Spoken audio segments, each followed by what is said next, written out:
Hello everyone! Today, we'll be creating a sleek, glowing hover effect button. It's super simple and can be completed in just a few minutes. These buttons are perfect for enhancing the aesthetics of your UI design projects. Let's dive in. First, let's start by designing a basic button to apply the animation. Begin by creating a text placeholder that will represent the button. You can customize the text to fit your needs. For now, think of this placeholder as the button itself. Apply auto layout to the text to make it a responsive button. Simply select the text and press Shift+A to enable auto layout. Set the horizontal padding to 20 pixels and the vertical padding to 10 pixels to give the button a balanced structure. Apply colors to the button and text.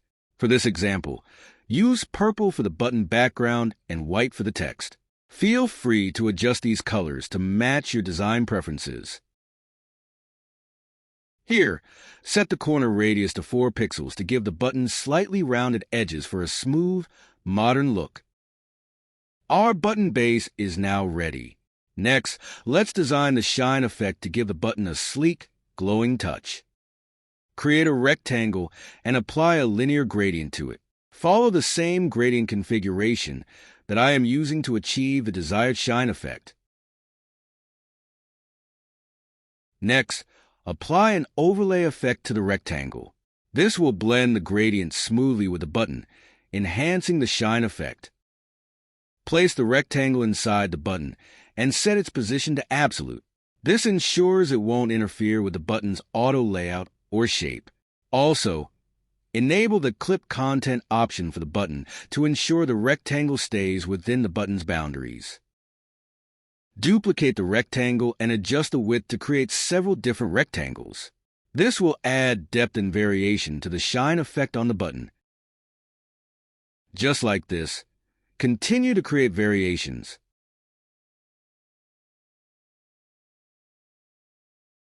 Group all the rectangles together and set their opacity to 50% to intensify the shine effect. Great! We've successfully created our glowing button. Let's move on to adding the hover effect. Move this group of rectangles to the left side while keeping it inside the frame. This will set the stage for the hover effect we're going to implement. Make a copy of the button. Then move the group of rectangles from the left to the right side, ensuring it stays within the frame. This setup will help us implement the hover effect effectively.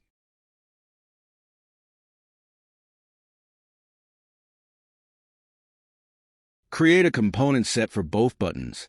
This will allow you to easily switch between the default and hover states, streamlining your design process. Let's set up the prototype for these buttons. Select the option while hovering, then set the transition to Smart Animate with an ease in and out effect. This will create a smooth transition between the default and hover states of the button. Our design and prototype are complete. Let's test the results to see how the buttons look and function.